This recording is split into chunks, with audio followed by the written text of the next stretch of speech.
Hello, gentle viewers. This is Guardian welcoming you back to Out of the Park Baseball 23 with the Pittsburgh Pirates. In our previous episode, we had a very, very close Game 5, or Game 7 rather, of the NLCS. The World Series was within our sight, but alas, Dave McTavish let us down. Um, and San Francisco's starter was fucking incredible.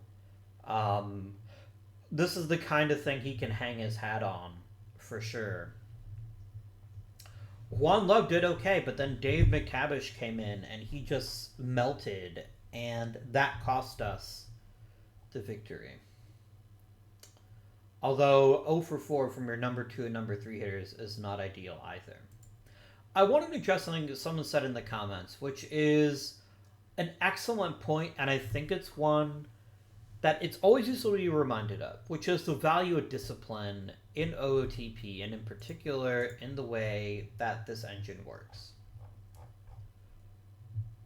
So let's talk about what discipline does, what it means. Excuse me, what I means. That's what they call it in this game, is an I/discipline. So let's pick on Tony Zamora for a moment. What does discipline do? Discipline enables your player to draw walks. That, at the end of the day, is what discipline is. The I also means you get better contact.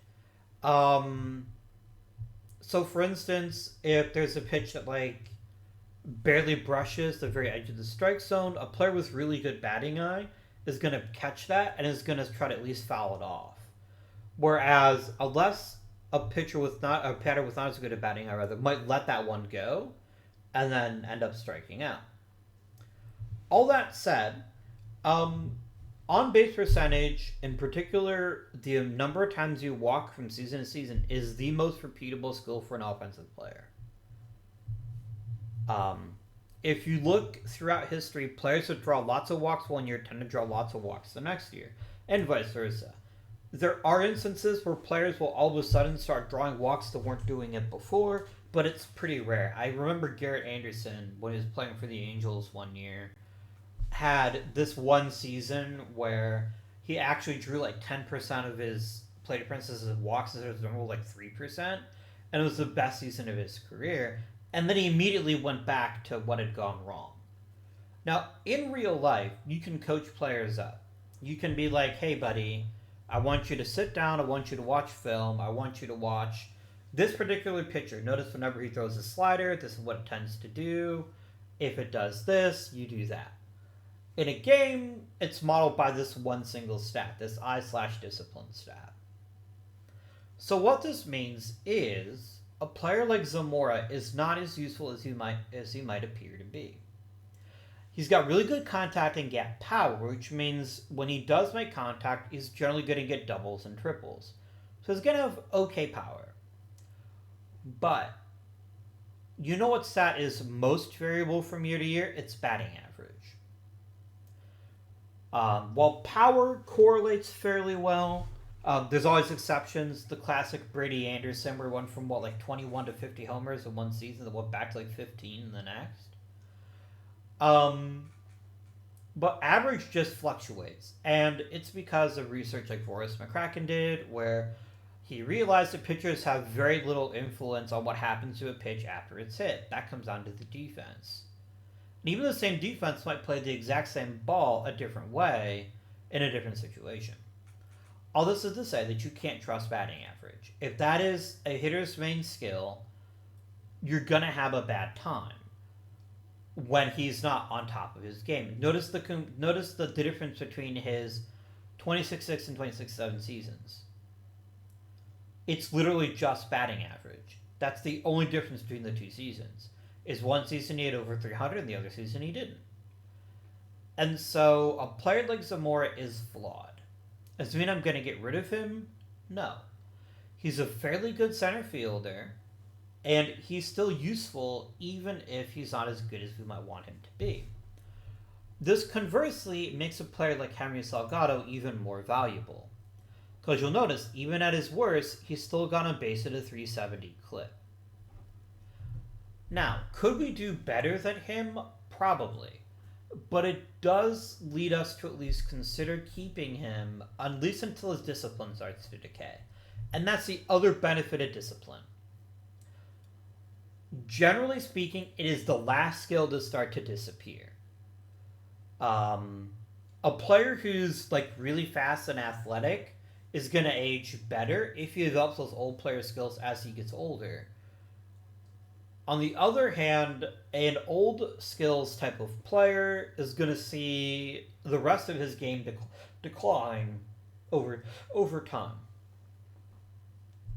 So, we need to start targeting players that have a bit more in the way of plate discipline if we're going to be truly successful. A guy like Tony Pagan is pretty good. He always draws a fair number of walks. I wish he drew more, but that's neither here nor there right now. He's still a very solid player. We need more out of him next season if we're going to be more successful. But for now, guys, we have a guy that's wrecked, and we've gotten, 4 consecutive seasons of at least 150 games? No, make that 5. We're playing with house money no matter what. But this does create situations for players like Almaguer. Or Almaguer, or Almaguer. I have no idea what his name is because I don't think he's a real person. Anyway. And this is probably why I shouldn't have maybe given him a new deal. Because as he gets older and his batting average starts ticking down, which you notice is already happening, the rest of his game isn't going to make up for it. So trading him and getting some improvements there might not be a bad decision. It might not be a bad decision at all. Man, remember when we had Orlando Palacios and Tony Sanders when I was so excited? And then we were trading both of them? Now, Angelo Robinson, I don't care. He's here to play great defense. I don't really care how well he hits. At best, I expect him to hit within a couple percentage points of league average, and that's fine if he does. But I do think, knowing what we know, I think we accept what we've gotten out of Almaguer as being... I mean, the other thing that's worth considering is his BABIP was significantly lower, but I still don't think that convinces me that it's worthwhile keeping him. Now, I still have scads of money, but not as much as I used to, thanks to signing guys like Chris Cannon to new contracts. I need to get rid of Danny Farias. Getting rid of him would make paying extra for a guy like Almaguer a lot easier to swallow. This has all been dealt with. I'm hoping Juan Love will sign a long-term contract at some point, but so far he isn't. Let's go and advance some time and see how things work out.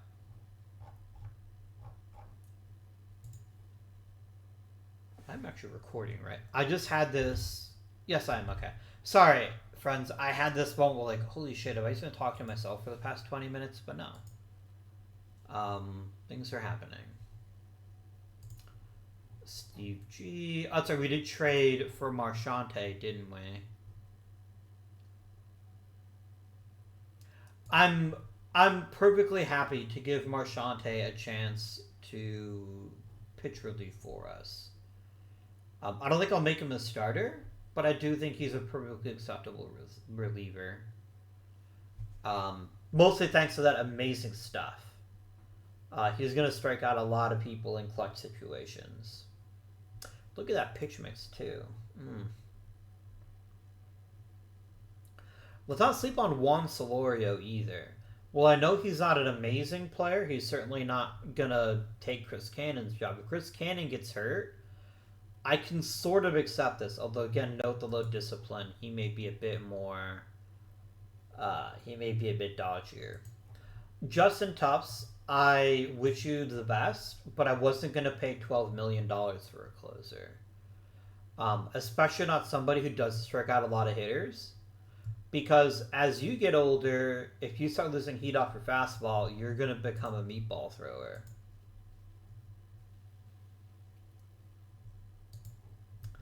We got Steve G. Mark Merritt wants more money. No, he wants a better job. I can't blame him for that. Perhaps another gentleman of some variety will be like, yes, allow me to guide your rookies here, there, and beyond. I'd love to get Mark Merritt, but it's clear that I can't afford him, so let's try for Kevin Hilliard instead. I'm going to offer you $200 grand because I want really young, talented players with my early draft picks. Or young, talented coaches, rather. Come on, Kevin.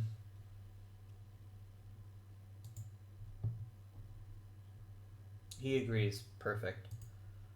Latona, Fujii, Bohannon, Love, and Hilliard. Beautiful. How much longer do I have Love under contract? When does his arbitration salary? Okay. Well, I can't offer him a new contract right now, but I can once free agents file and the new league year starts, so to speak. That's fine. Nate Sinclair's probably going to take home another Cy Young, but other than that, I don't really think I expect any awards this season. I could be surprised, but I don't think it's going to happen. Ouch.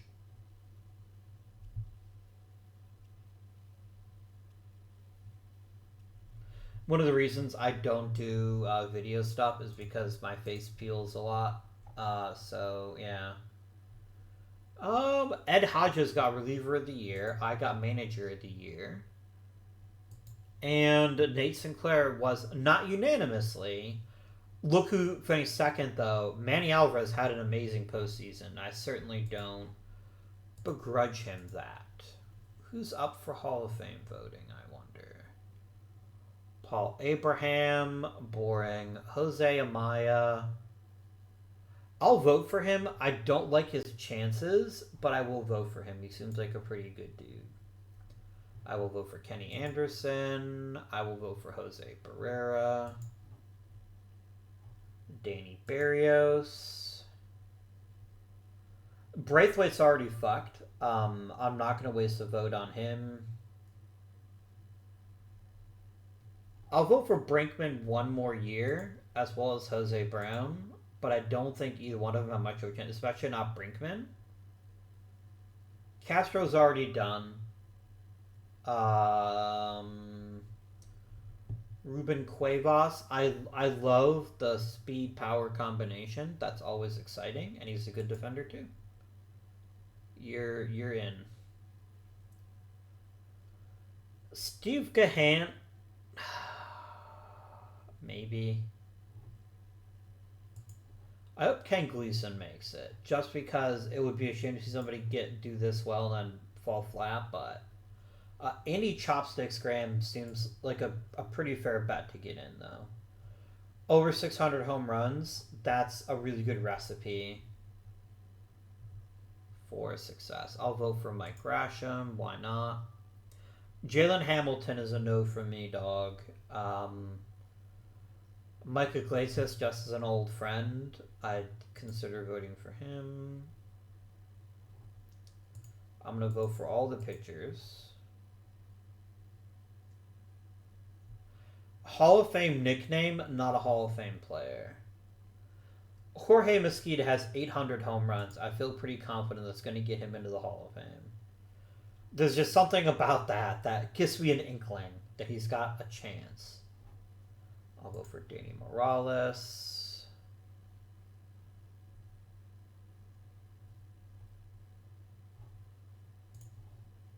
Maurizio Piccini.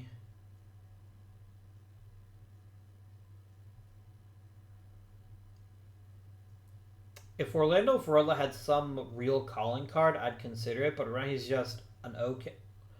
Oh my gosh, I have to vote for that. Look at that. Exactly 330 home runs, 338 stolen bases. That's incredible. Clear Hall of Fame talent right there. We'll go for Gabe Yates. And look, a second baseman at 600 homers, I think deserves a bit more credit than he's gotten so far. So we'll do all 20.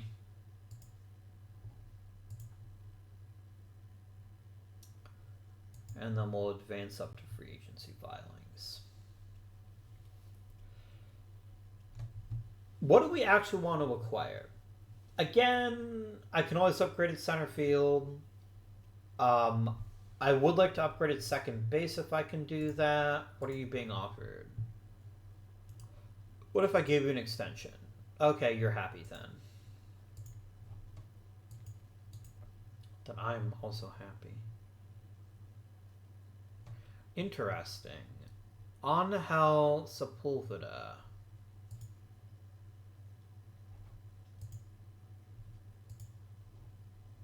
I can offer him a minor league deal. Why not? That's cool though. I like that. I like that a lot. Joe Camp returns. Somehow Joe Camp returned. Alright, so which positions do we actually need to upgrade at? How is Chris Cannon's on base percentage was fine. We'll see what he does over a full season, but I'm not going to move on from him yet.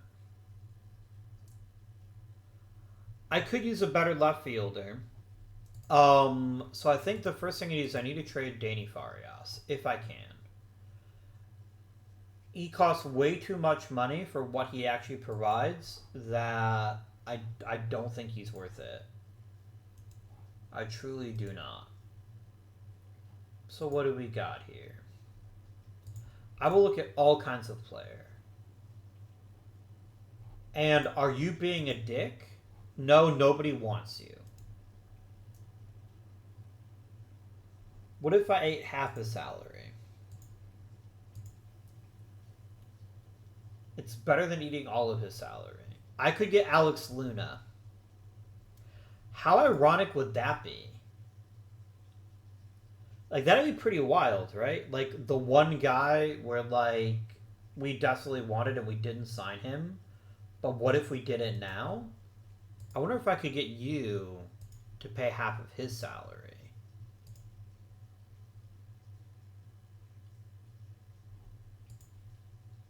No, I'd have to give you one of those guys.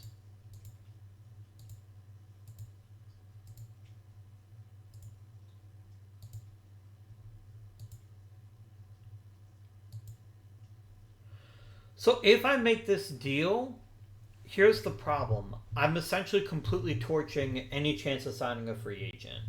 So I can't do this. This is not a thing I can do. So instead,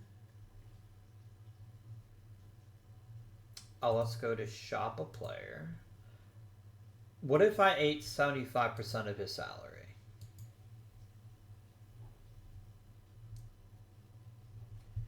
I ideally want somebody on a minor league contract or at least a very cheap contract.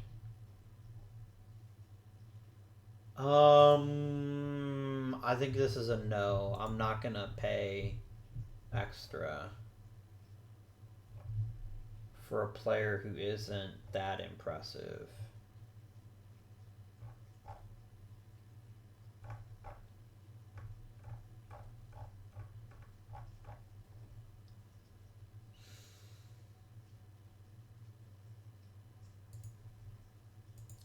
What if I ate his entire salary?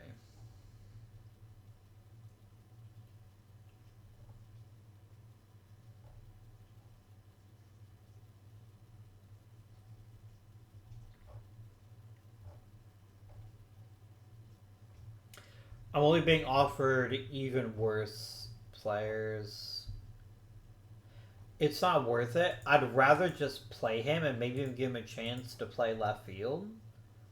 Because he does have pretty decent batting eye. I think he's a little more polished than Elijah Jackson. So, yeah. The difference with Jackson, though, is Jackson could get even better. And so I'm willing to take a little bit worse discipline from him as he develops. Alright. So with that not happening, Let me go ahead and trade Bobby Ramirez while I'm thinking of it, just because I should be able to get something fairly good for him. I won't look at prospects only, though. I don't want to trade for interesting people. Like Nelson Murguia seems like a pretty solid pick. I could get Chase Moore, though. It's not that I dislike Chase Moore. I don't. It's more... He's going to be a fairly marginal cat. He's going to be a fairly marginal player.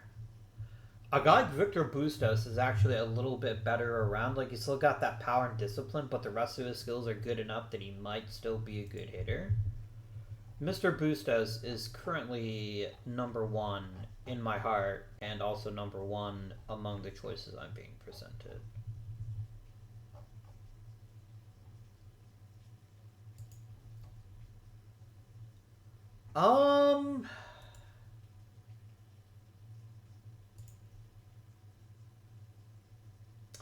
There's a lot to like about guys like Javon Hooks and in particular Eddie Smith. Smith is better because he's got that really top tier discipline.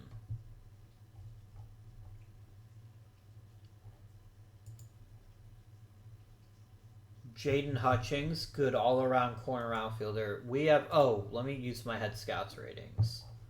That explains that these guys are looking like ultra mega stars, and in reality, my scout's like, maybe not that great. Maybe not as fantabulous. Alright. Yeah, there's a huge discrepancy here. They think he's going to be a major hitter, and we just don't. You just have good work ethic, though. Like, I'm not saying there's anything wrong with the Chase Moore. What I am saying, though, is... Hi, David Munoz? No, you're not even a good... You're not even, like, a reasonably good utility guy. Alex Saavedra. No, thank you. Positional flexibility is nice, but I don't think his bat is that great. Alex Jerbinski is a very good hitter and a terrible second baseman. Jinho Park is nothing to get excited about. Javi Alvarez is at least a decent defender, and that makes him much more valuable as a future utility guy. I think we do go ahead and grab Javi here. I think he's a good fit for this club. And maybe see if you would be so kind as to toss another prospect. Perhaps. Why do we like Luke Abney? We don't like Luke Abney.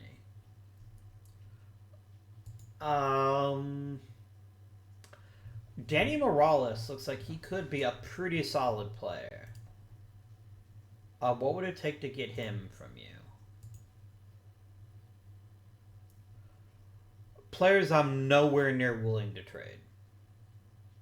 They're second tier prospects, don't get me wrong, but it's a little bit more than I'd like to part with. What if I offered you the greatest player in Major League history, Danny Farias? You literally can't afford him. Okay. I had to try. Even letting Hilliard play left field every day is an intriguing idea. We'll see what happens with that, though.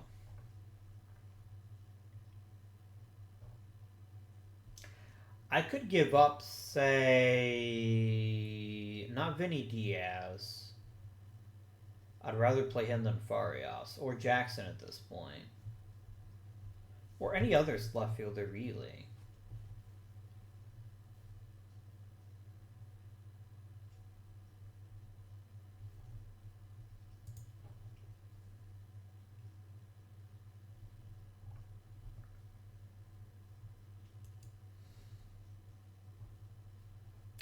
If I just asked for Morales,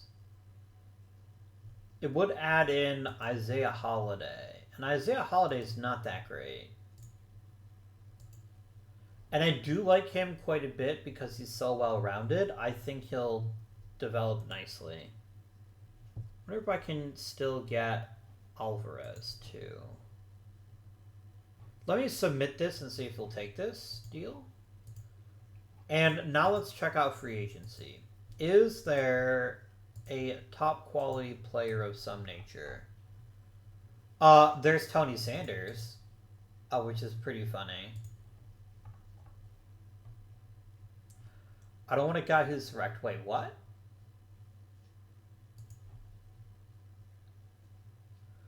Why is Marvin Zepeda being offered like $10? Who wouldn't want a guy like this on their team? I'd give you the starting left field job right now. Let's frickin' go. I'm not even gonna hesitate here. I will guarantee you left field if you come join us. Let's look at batters, please. I could bring Tony Sanders back and put him at second. Is that a terrible idea? It's only not a terrible idea if I can't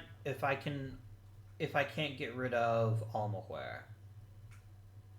That is my biggest concern, is that I don't think I'm gonna be able to trade Almaguer. Like, no one's gonna want him.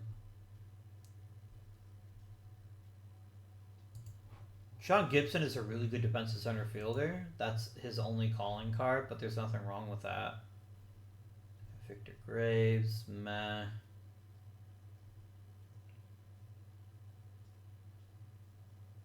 Good old Jorge Munoz. Didn't I have you at one point? No, I'm thinking of somebody else.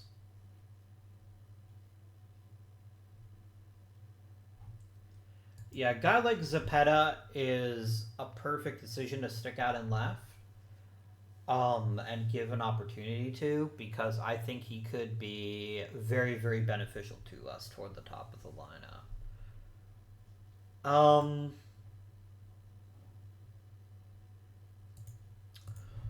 Do I have an intriguing second base type in the minors already? I do have Tony Trejo. 66 and 50. And what is Almaguer's? No, he's a better defender.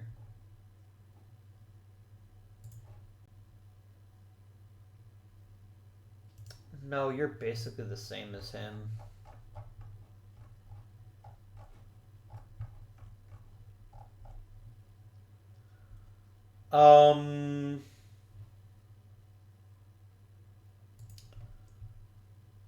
Jordan Falcon is a really interesting guy.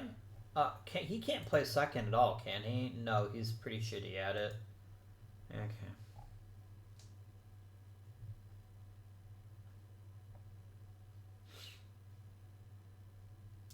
Let's start adding people to the 40-man that I don't want to lose. So I will go ahead and add Falcone and Solorio and Micah White. Let's add all 5 of you to the 40-man. If you want to keep any of these other guys, that's fine. I might actually just trade a couple of them. I'm going to simulate one day. And you would give me a bad pitcher. Like, I don't even care what you're asking for. The answer is no.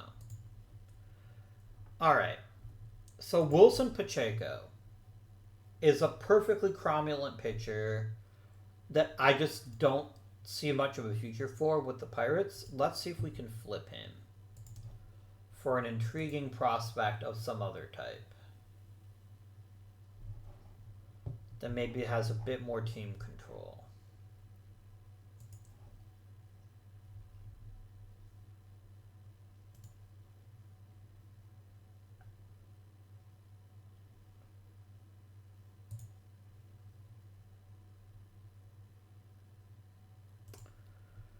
I'm not seeing a huge amount here. I don't mind taking him as a hitter and seeing if maybe in our league he can pick up some instruction. that is of benefit to the team. And let's go ahead and try to trade Renteria too.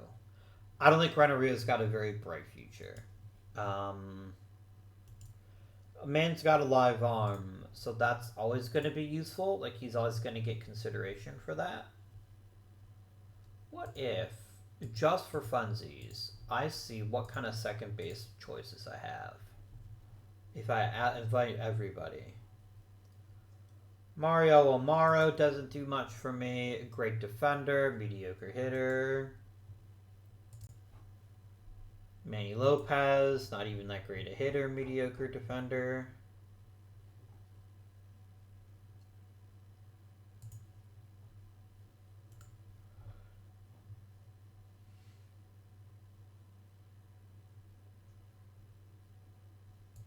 Alex Luna, not a very good second baseman, so no thank you.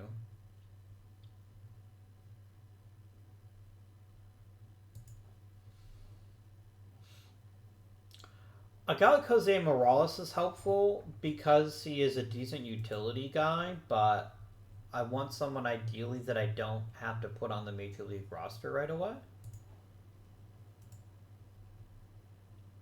If permitted.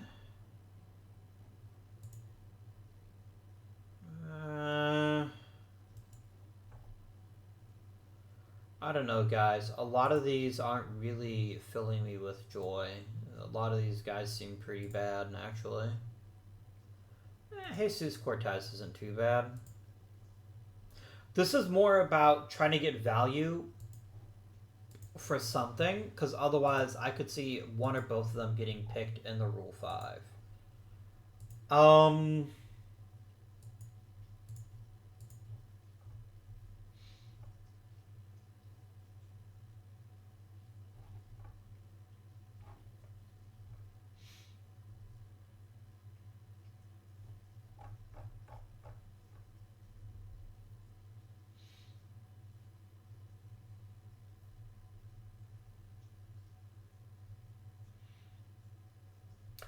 Is there a way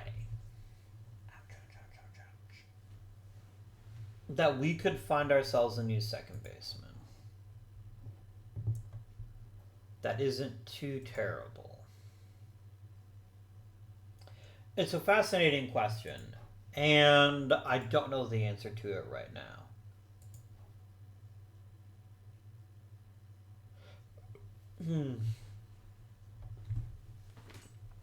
Like, I wouldn't necessarily be upset if Tony Trejo played second for one season. But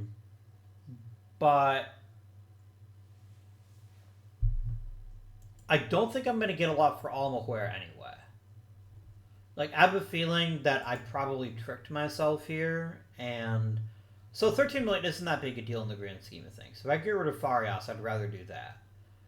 Because I really don't want to play Farias, especially if I get this free agent I'm after.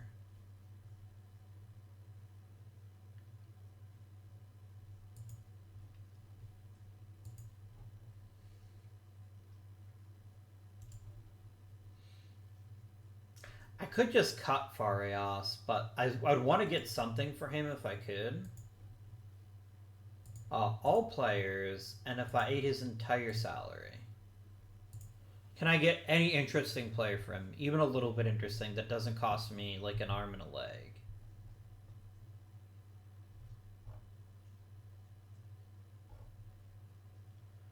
It's mostly relievers that I'm being offered. Nate Cloudy. You are the thoroughest picture of mediocrity I've ever seen. You do everything well and you do everything okay and nothing well. There's value in that, though. There's a heck of a lot of value in that. David Munoz would be a pretty nice second baseman, but the rest of his game is kind of meh.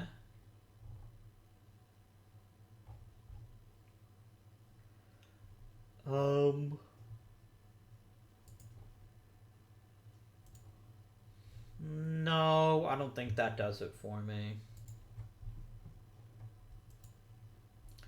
I like Alarid a lot, but I would never trust him at second base. I think he'd be a dumpster fire. I wish it would stop raining. It has been raining since I got up this morning, and it's too much. It's too much. A great third baseman, not a second baseman. Why am I doing this way? I just want an interesting second base prospect. As long as they at least qualify as interesting, then I will consider your proposal. I think Munoz is truly the best we're gonna get. And I know that's not overwhelming, but I'll keep looking. I'm not taking Manny Lopez. I don't want your fucking overpaid veterans. That just makes my problem even worse. Let's take Munoz. I'm gonna try to walk back some of the salary so that I don't eat all of his. Oh, how's Aguilar?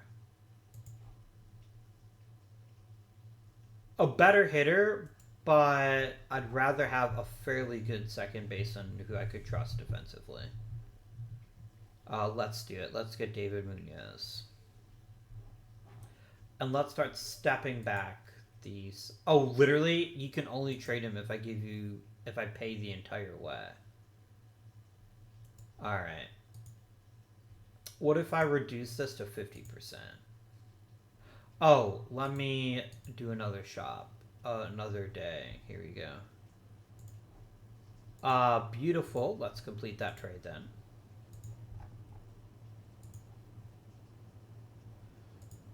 Beautiful. Mr. Farias. For 50% of your salary, I only eat half. What can I get? I can get Alex Luna. It's not worth it. What if I eat 3/4 of your salary? Okay, now I get a lot more choices here. But I'm still basically being asked to take salary in return, which isn't like the end of the world, but it's not what I would rather do given the choice. It is not my preference.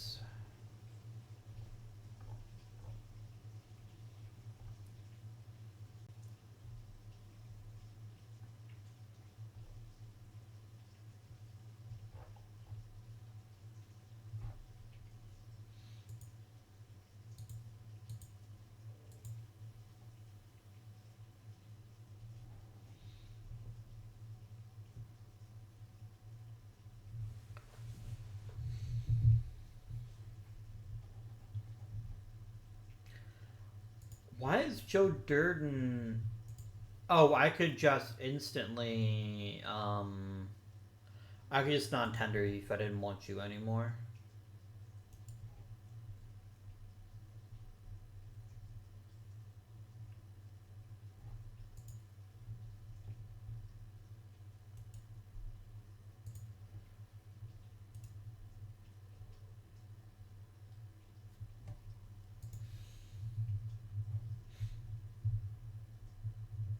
You guys are big dumb.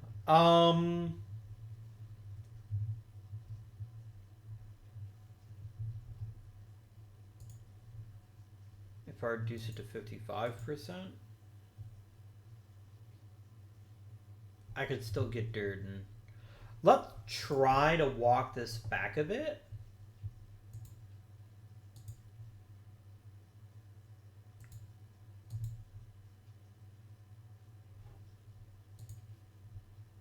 Okay, this doesn't take much. Let's keep walking this back a bit farther. Oh, fuck budget. 25%. What I have to do to get you to eat this entire salad? Okay, somebody I'm not willing to give up.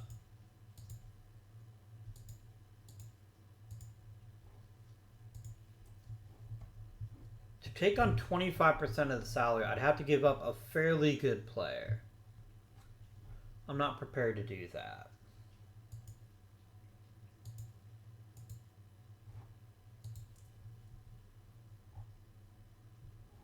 Hey, I don't think Roberson's ever going to amount to much, so sure.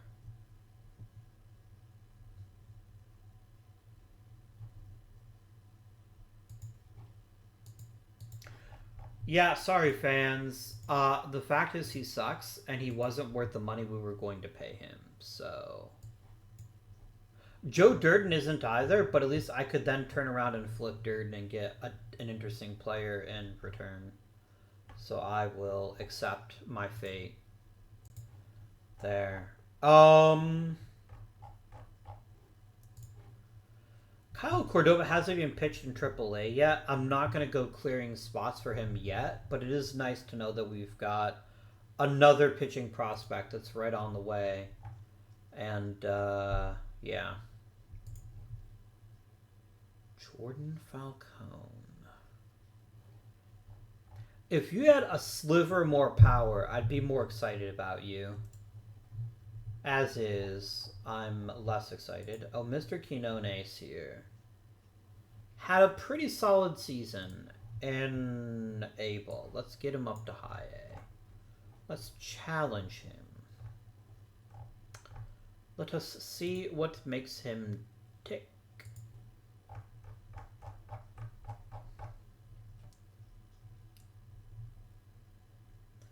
Cool.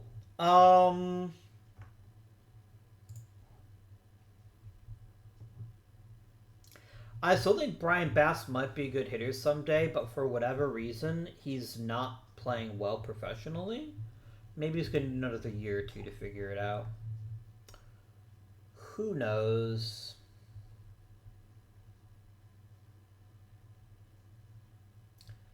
Gernot Baumschlager.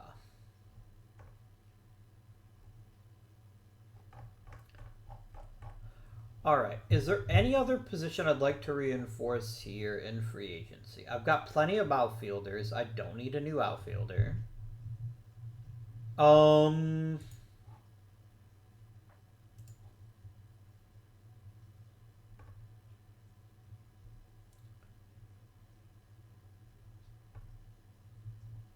Yeah, short of an upgraded second base, I don't really see what I could acquire that would make a difference in this team.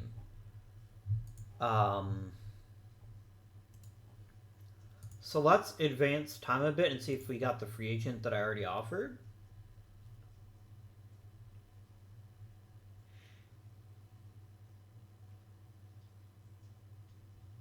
Because if we get Bohannon and the guy I just offered, we've got a really nice 1-2 sitting on top of the lineup. And that should drive a lot of success for the rest of the lineup. I can move Bohannon down the lineup a bit, take advantage of the fact he's got reasonably good power. Bat Salgado. Yeah, I think it makes us a better team if we have more on-base guys. Potentially.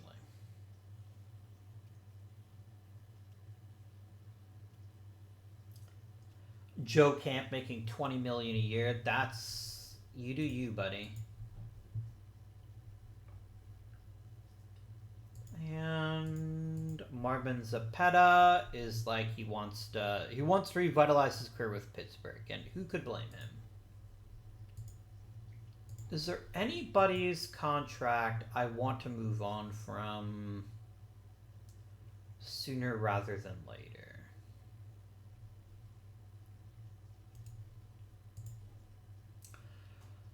So we're probably moving on from Salgado at the end of the season. For the simple fact that I've got so many young hitters that deserve an opportunity. And although Salgado's ability to draw walks is pretty fantastic, I'm not ultra convinced that his future is going to be a lengthy one with the Pittsburgh Pirates. Juan Love, on the other hand, would you just take a long-term contract? I beg you.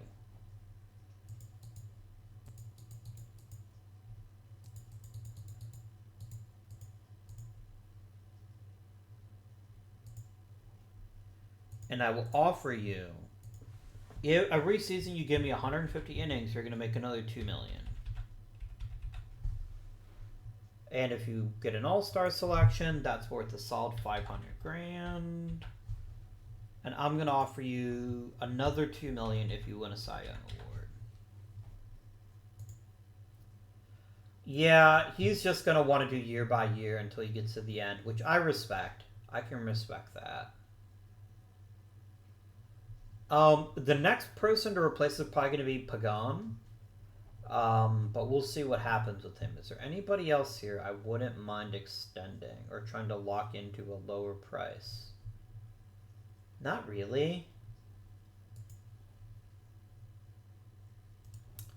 Not really.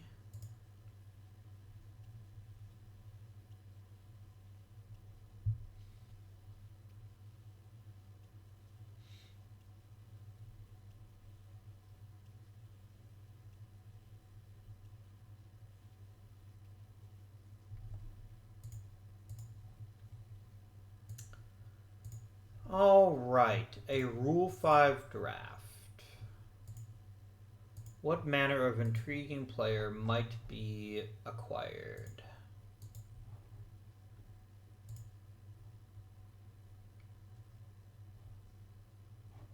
If I were so inclined.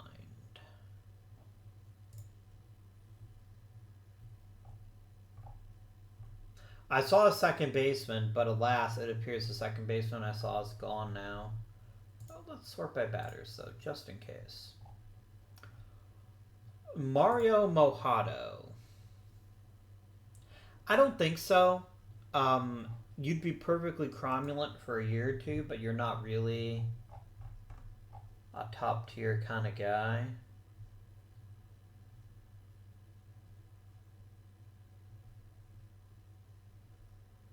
Danny Trejos for when one Danny Trejo isn't enough.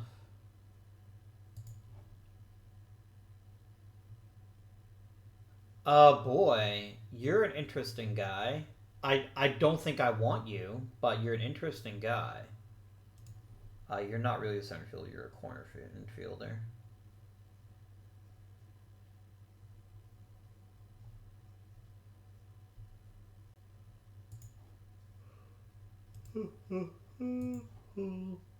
um okay hitter, but you're never playing second base. What if I search by second base defense? Nate Cloudy, I was looking at you earlier, wasn't I? But let's try to get somebody who's at least marginally useful with the bat. If that is such a thing is even conceivable.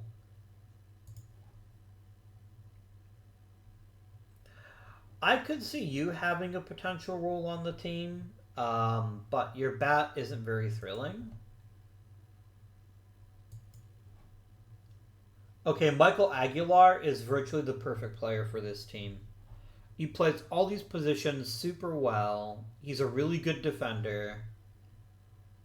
I think you're the man, Mr. Aguilar. I would like you to become a Pittsburgh Pirate, please.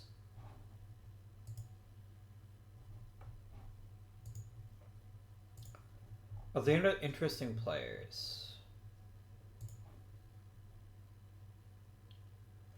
Danny Trejo is not a catcher. That's why I'm not remotely interested in him. Anybody relatively polished who's just looking for opportunities? Not really.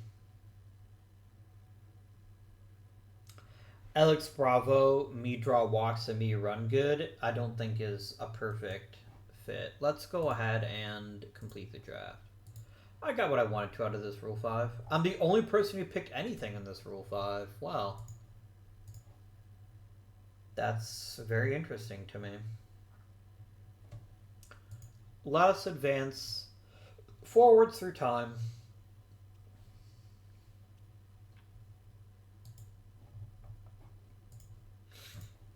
I love how the fans are like, oh, thank God, Marvin Zepeda. Let's shift you over to left field, though. And Mr. Zepeda, while you are fairly cheap... Oh, beautiful. I love this so much. I love giving players a shot that haven't gotten a fair shot on other teams because they'll sign with you for pennies on the dollar. Yes, please.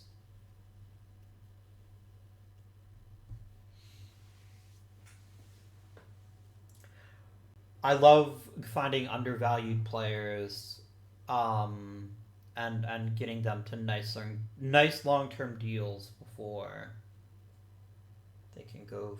They can get away from you.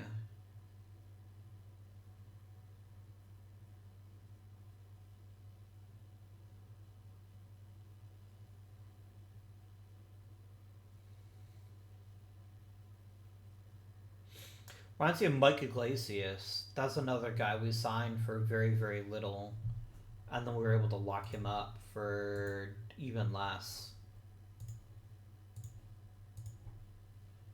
Someday, God willing, we'll get to small market size. Yeah, the fans love us. I'm not really concerned about how grumpy they might get. And why wouldn't they be? Like, this is easily the most successful Pittsburgh Pirates run of Major League history. Mesquita almost made it unanimously.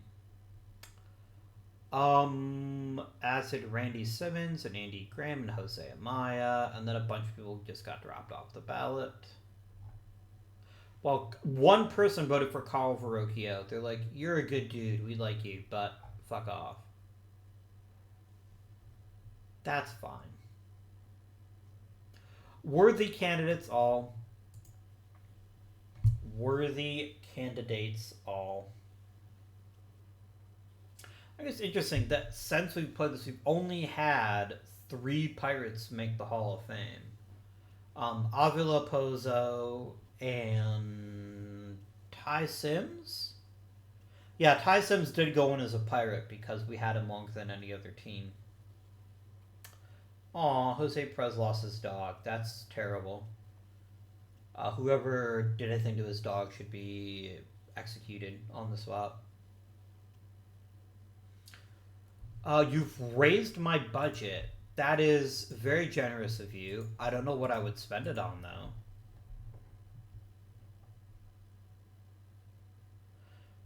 Like, it's not that I don't want a better second base and stuff. I don't think there's a better second baseman in free agency.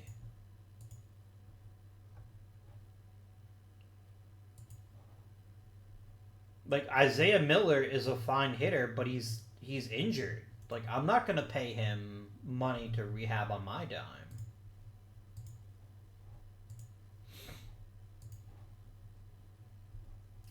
Hector Felbiger, I could see being a starting second baseman for us for a season or two, maybe. But what I'm not seeing is I'm not high. I would give you an opportunity.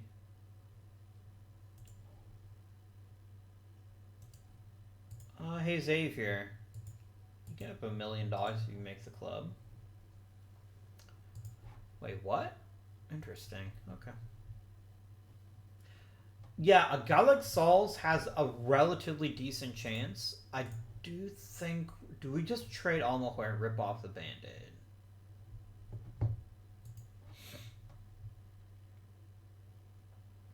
The fans love him, though. I can't trade him if I don't have a really good replacement for him. I'm overpaying for 2 or 3 wins, but not by much. Can I do more for scouting or player development?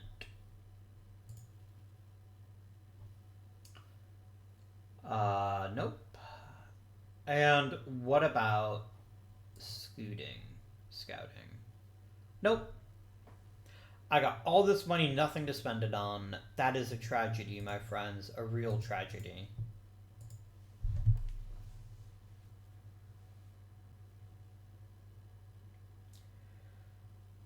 Although, like, I don't know what I would even spend it on, to be honest with you, even if I had the money. Um,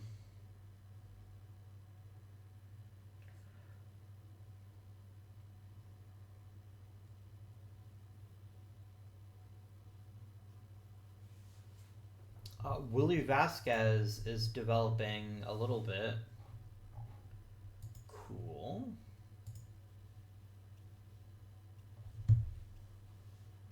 I don't see this year's Pirates being hugely different from last year's Pirates, other than the addition of Zapata. I think Zapata is a nice upgrade to the lineup and is going to make everybody else slightly better. I feel pretty good about our pitching staff. I don't really see any obvious players. I mean, I know we lost Justin Tufts, and I know we don't have an obvious, like, quote unquote, proven closer, but to be honest with you, I'm more than happy to just let my long man get all the closing stops, too. He can do it all. That is such a tremendous advantage that we have. Truly remarkable. Player development. Nate Sinclair is losing more velocity. At some point, he's not going to be sustainable anymore. So once he becomes less useful, then he'll likely find himself replaced by one of our youngsters that needs some more seasoning. Pagan is getting a shade worse in a couple areas.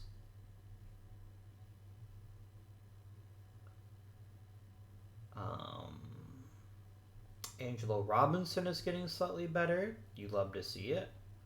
Marvin Zapata already has become like the greatest player in Major League history just because he's playing for the Pirates now, which is very cool. Elijah Jackson is getting better. Vinny Diaz is getting slightly better. Zamora is getting better.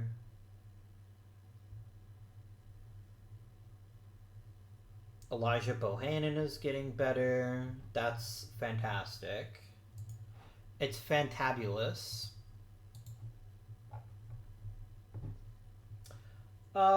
Grego, Trejo, Alvarez, Baumschlager. Lots of opportunities for people to show us what they can do. Go ahead and run a 6-man rotation. And I'm going to let you decide who you want to pitch. You'd rather pitch Alex Medina as a starter. I don't know that I love that, but I will let it happen for right now. I think we're underusing Ed Hodges, but I have no problem with some other things happening there. Line oops. Go ahead and do all the things, bench coach. Why don't you play Salgado in left over Zapata? Like, I get it, but no. We're switching that. We're switching that because I want Zapata to get reps in left field, which will make him much more effective.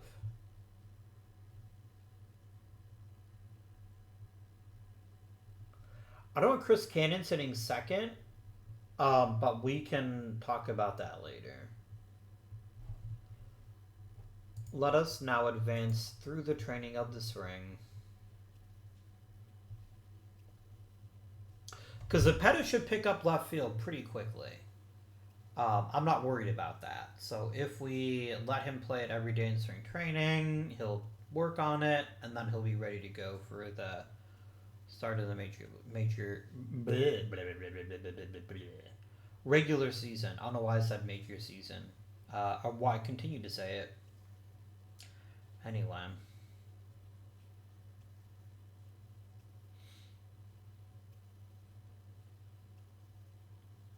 NL Central Division, 3 of the teams aren't even in the Central Time Zone. Cincinnati, Milwaukee, and Pittsburgh are all in the Eastern Time Zone.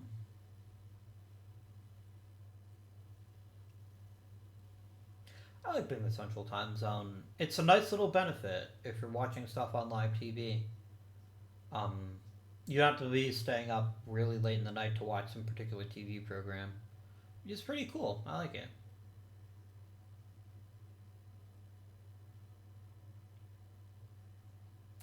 Don't remind me about the Cubs winning in 2016. I still have feelings about that, and they're not good feelings either.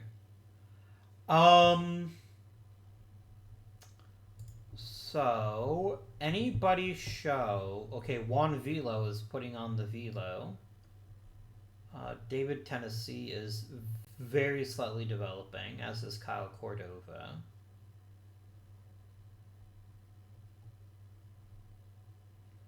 we're gonna make some decisions here in the near future. Okay. How long are you out for? Oh, you're just gonna miss a week. That's fine. Alright, comrades, let us now begin the process of calling the roster.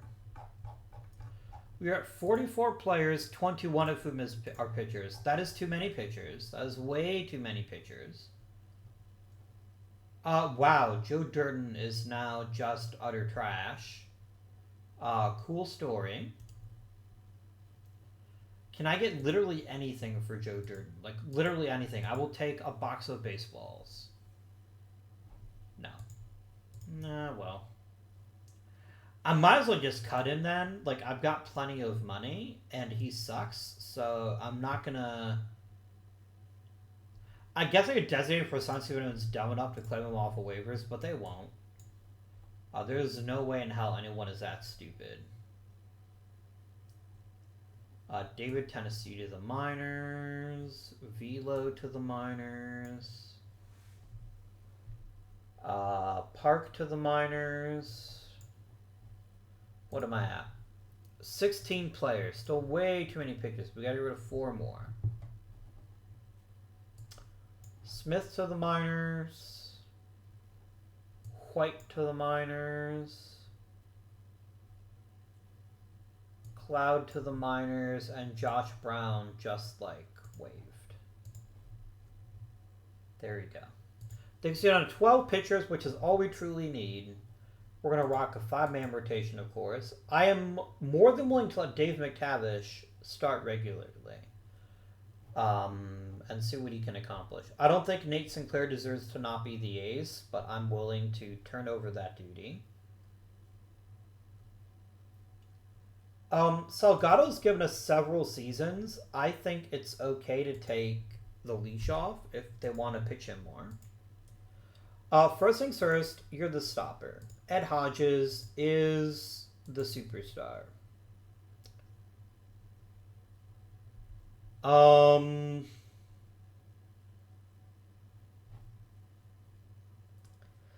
want Manny Castillo. Oh, Manny Castillo might not even make the roster. We'll talk before I make a decision of what to do with him. Alex Mendido definitely is going to be a flat mill reliever. I think that's where he's most useful to me. But he can be used more often, though. I have no problem with that. Alright. I have 25 position players. That's a lot. That is quite a few. Okay, Alvarez to the minors. Serrano, Solorio. Whoops. I don't really care. He'll end up in the right team eventually. Trejo to the minors. Baumschlager to the minors. I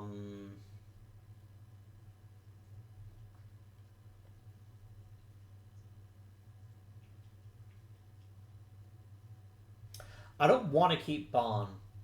I'd rather trade him and try to get an intriguing prospect of some nature. I should be able to do so. Really? Why? Do they just instantly realize that he's gonna get waived anyway? He's gonna take him on waivers? Maybe. Yeah, I'm not gonna. I will try to get him through waivers. Falcone to the minors.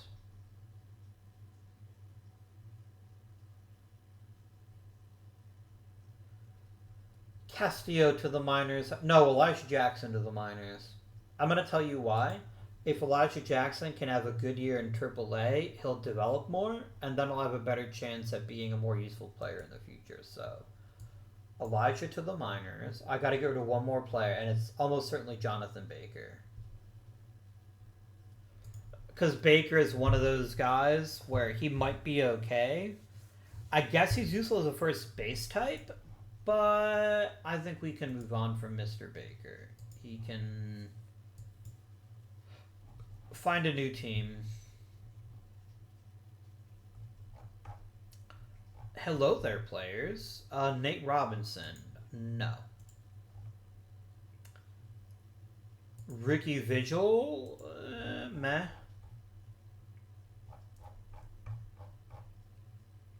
I'm looking for intriguing baseballeros.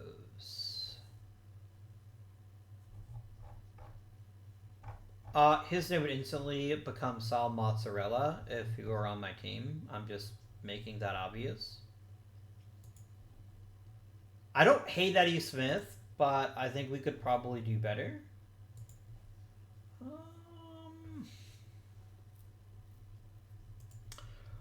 I could see us trading for Javon Hooks or Jaden Hutchings. But there's a really interesting pitcher before I bite the bullet on someone else. Alec Leader.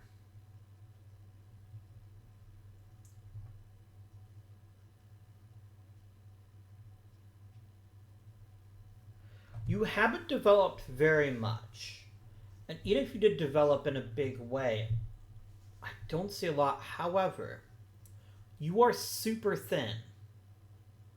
6'4", under 200 pounds is quite small. There might be a couple ticks of fastball in your future.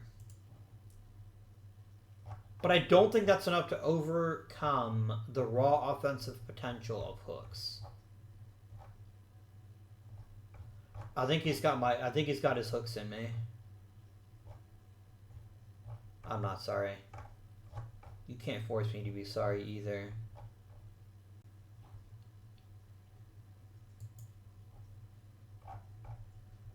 I would love to get a better prospect if I can, but I don't even know who that prospect would be. Oh, what about Bill Padilla? No, Bill Padilla, like, breaks you. You're like, what? He's going to win every batting title for the next 200 years. Okay, what about Jonathan Noyola then? I don't think it's too steep at all. I think it is exactly the right level of steep. Let's submit the offer. And we'll sim a day and see if they will go for it. It's not going to take me much, and I do like Noyola quite a bit. So let's offer you Mario Tinoco and complete the trade. Done. All right, we're now down to 26 players, which is what I was hoping for. This means I can let Manny Castillo be our left killer if we should need one. And is there anything else I want to do to this bullpen? Oh, you can be in 7th inning for Latona here. My Latona.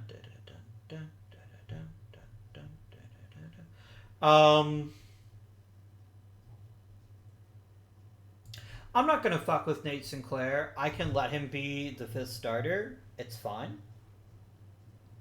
No, it feels wrong. It really does just feel wrong to not let him be the ace.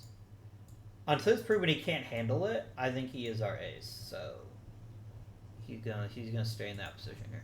Let's get our lineup set though, because the lineup that they have set for me is garbage. It is the Kingdom of Garbage featuring Mr. Garbage. I don't mind Alex Hilliard being the closer at all. He's a pretty good pitcher, and he's a reasonably good hitter.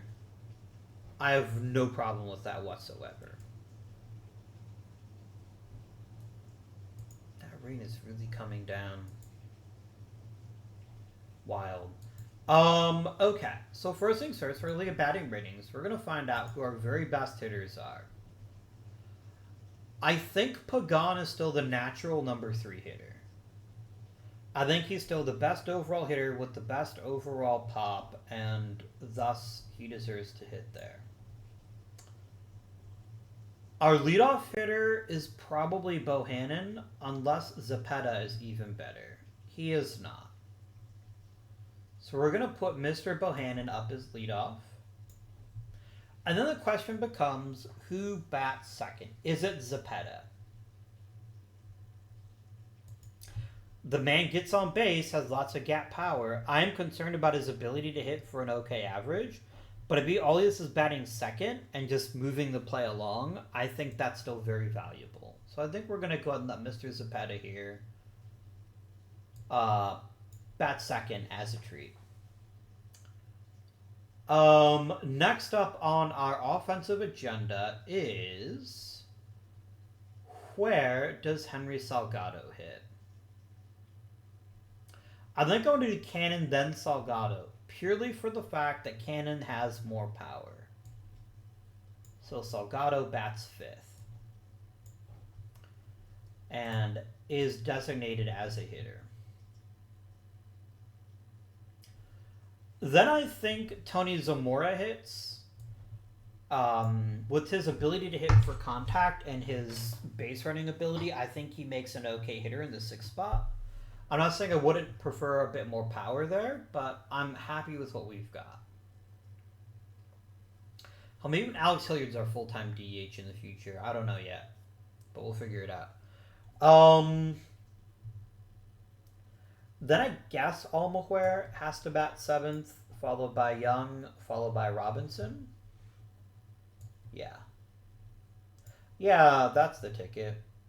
Then we're going to generate a depth chart.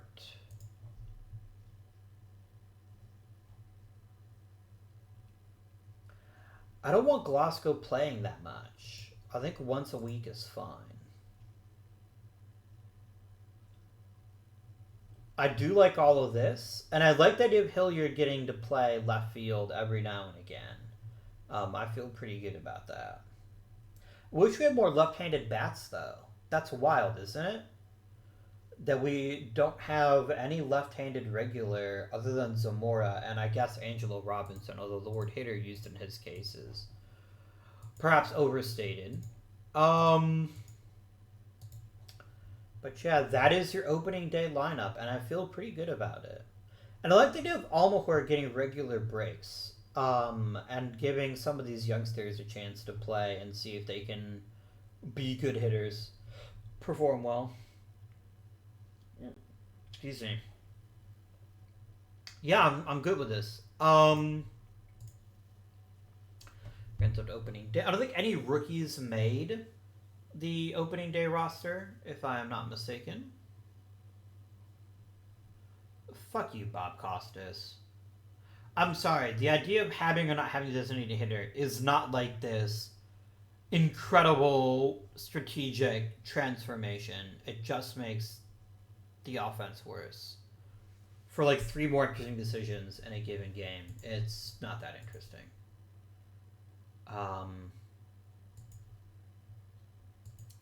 Do we have any top 15 prospects? I wonder. How are we as a minor league system?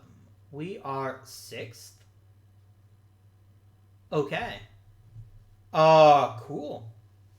I mean, Cordova, Romero, and Tennessee are a pretty overwhelmingly awesome group of people. Our minor league system is very deep.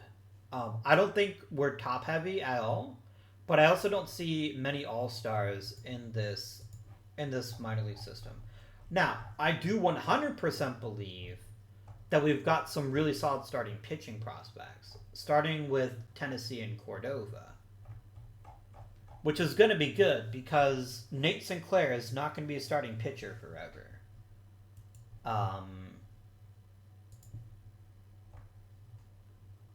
There's nothing wrong with that, but I do genuinely believe that Nate Sinclair's time in the major leagues is drawing to a close.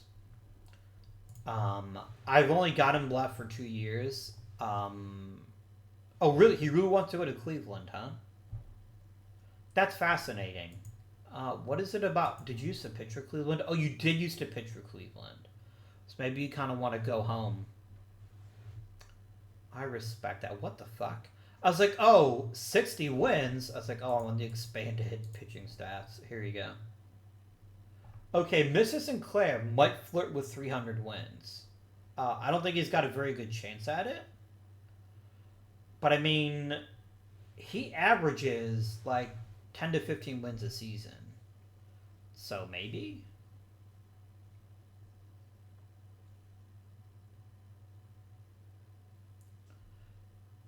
That's cool though. I like that. That's a neat feature where he's like, I would like to go home, please. Um, but you're staying with Pittsburgh. I'm sorry. We're not going to make you root for the Steelers, though. That's a fate worse than death. We're not monsters. Damn. We really have gotten lucky with him, haven't we? It's a shame he hasn't gotten a World Series ring yet. Hopefully that'll change, though. Maybe even this year.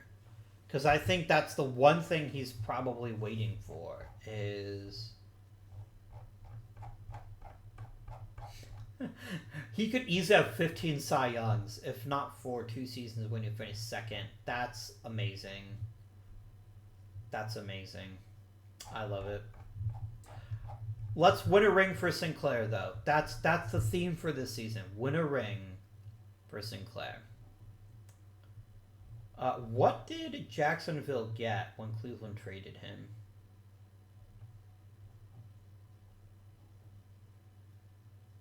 Okay, Talavera is really good. Rios is less good. And Saucedo is already out of the majors and never actually pitched.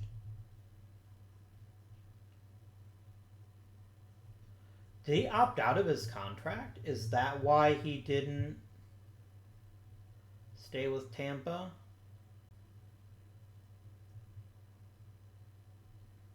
Oh no, he just went for free agency. Okay.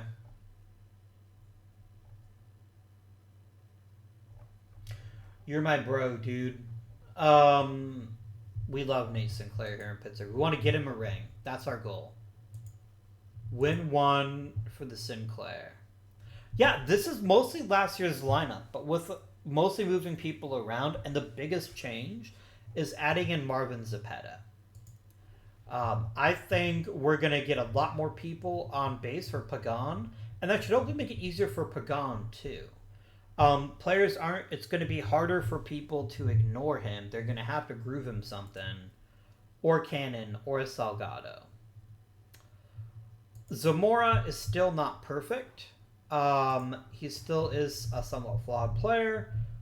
But hitting 6th and playing good defense, this can work. Almoquer concerns me. I think of all the players that are in the lineup, he's the one that's had the most dramatic downturn. And I'm just not at all convinced that he's going to rebound all that well. I have no idea what to expect from Anthony Young. I truly don't. He consistently overperforms his ratings, though. Consistently. To the point where I can't even say, oh, this guy actually sucks. He's consistently giving us, like, above average offensive performance, even when we don't necessarily expect it. And I have no idea how Angelo Robinson turns out. I have no clue whatsoever. If Mr. Robinson here can put together some good to average offensive seasons, I think he's going to take off in a really big way. A 4th round draft pick. Let's close these episodes because we haven't done this in a while. And let's see where people came from. We have Alex Hilliard, free agent. Dion Glasgow. It's Glasgow. From Rule 5. We have 2 Rule 5 picks, in fact. We have a trade with Anthony Young. We drafted Barrera in the 2nd round. Free agency. Drafted Almaguer in the 4th. Aguilar was a Rule 5. A couple trades here. Angelo Robinson taken in the 4th round.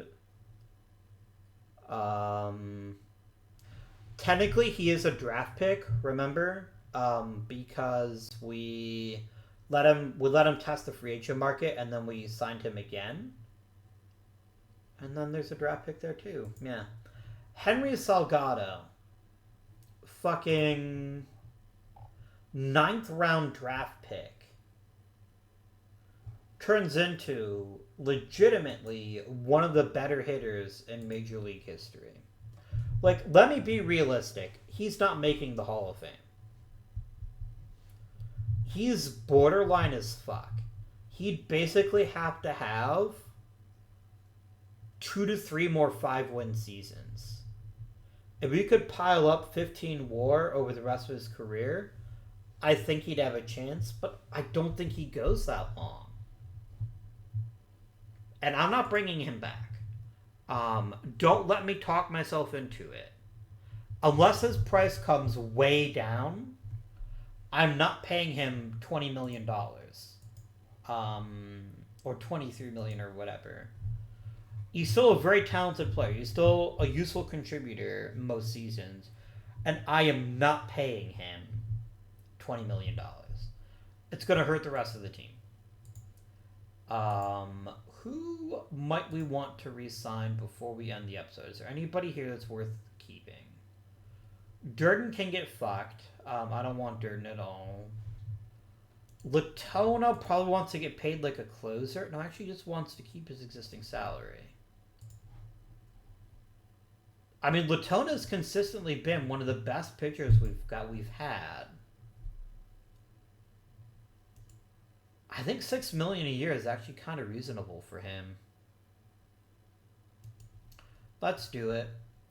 Oh, let's keep him around if he wants to be kept around. I'm not going to argue with that. It's nice to have some stability in the bullpen. Tee-hee-hee. Fujii, he's been a consistently okay pitcher, but he hasn't really stood out. I'd probably let him leave after his last year of arbitration, probably. Orlando Morales wants a bigger deal. What about Anthony Young? What is he going to want for a longer... Oh, he just wants a one-year deal at this point. Yeah. Joe Durden, I would pay you $0. That is what I would offer you.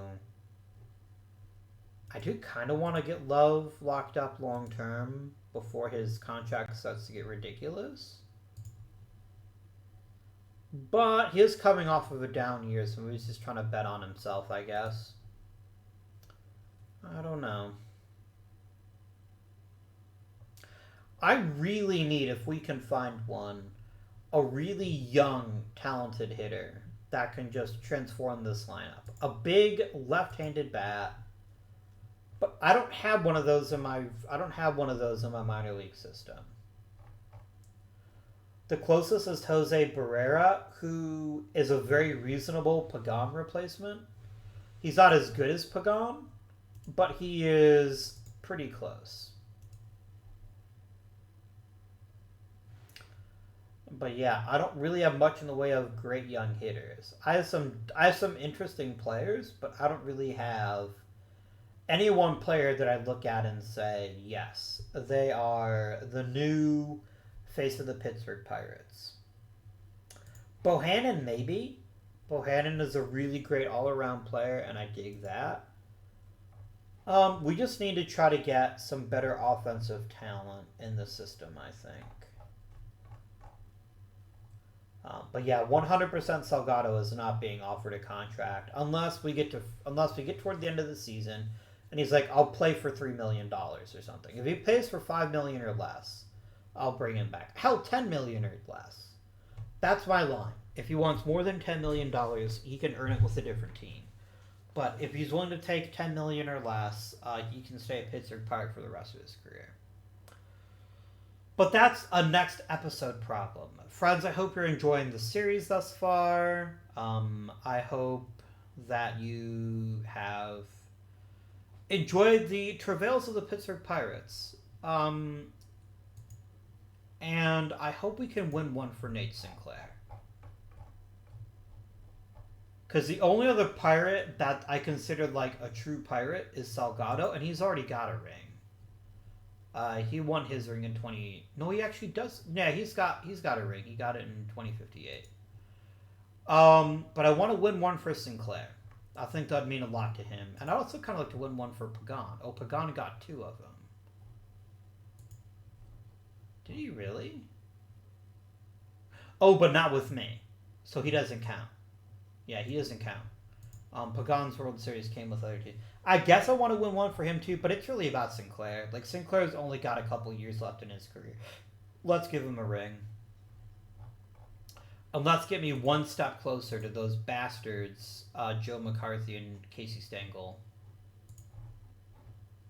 Come on, guys. That's only 5 real championships. I need them. I need 3 more World Series to prove that I am the greatest manager of all time. I mean, okay. Let's be real here. I am probably the greatest manager of all time anyway. If we look at all-time managers, leaders, if we sort by wins, I'm number 1 with a bullet.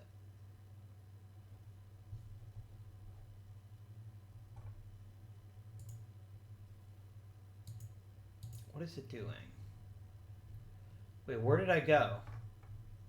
What?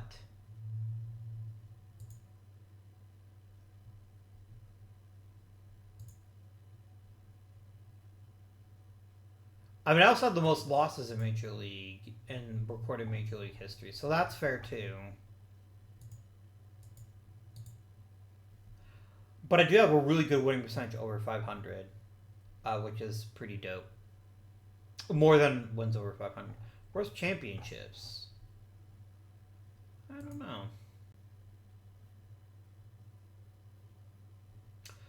How do we look all time in terms of number of championships, I wonder? I don't know. Really? I thought I had more wins than that.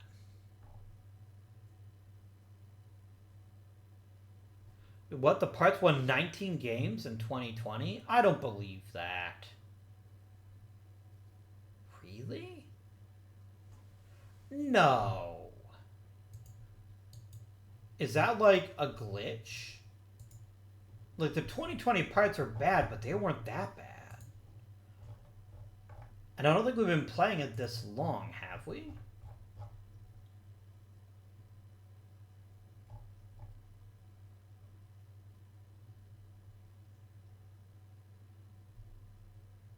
Holy shit, they won 19-41 the season before I took them over. That's crazy. Oh, the pandemic season. Okay. Okay. I was about to say, no fucking way they didn't really lose 19 games. Got it. Alright, my friends, that's enough stalling. I hope you're enjoying the series. This has been Guardian. Thank you for watching, and until next time, I bid you good day.